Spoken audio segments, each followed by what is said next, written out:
even now we tuli band. It's take a bit. We should not categorize music moyo band.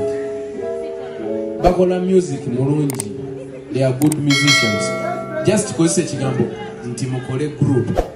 Use that kind of a language. Okay. Kitufu mukolere wamu nga bwagambye. Mudde muliva yinde ekintu kiriyo. Katukuba mwakufaanana oli omulenzi w'amaaso y'ani oli. Henry Mwanje, Bettina Namukasa, n'abalala nga mwegasse. Kategedde nze byange. Kalo towakanya nze sakira mu kawumbi ka ssente. President Kasajjukidde akawumbi. Aina kyagamba. Katolagawa. Abalamusizaako mwenna abanyabo ne bassebo. Wanzi? Mutwagala wano? Kaakati nze kanjogereko katono. Bw'obanga tobeeranga mu bandi, tosobola kumanya bibeerayo. Nze Carol Nantongo, bandi nagirimu era njebaza. Abakulu abakama bange bandaga ekkubo.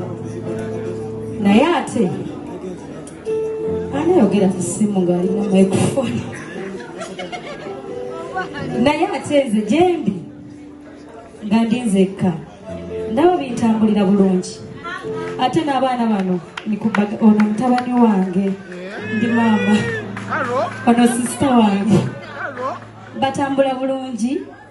Naye ate era wetubeera otusanga abandi erimu bakama baffe era tukola. Ate n'ekirala nze Carol bwe nsoma ekigambo band tekitegeeza style ya music. Nze manyi band si general, si kyo ate tukola afrobeat, tukola ballad.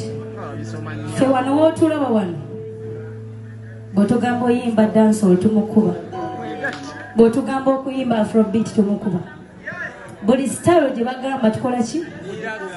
Si gamba nti tuyimba bandi ye style. Kino temukisomeeko nnyo. Mwenna bali waneena ababeera ku TV mukituyita nnyo. Nze era basinga bagamba muze sikyagala. Sikisigamba nti sikyagala naye mwogera kikyamu. Simanyi ya genre ya music ye bayita bandi. Neno bandi ne Sindi alina bandi naye tayimba bandi nga style. Si kyo? So mutuwagire nga bwe tuli wano n'abalala kubanga kyemmanyi okuyimba tukumanyi. Thank you so much.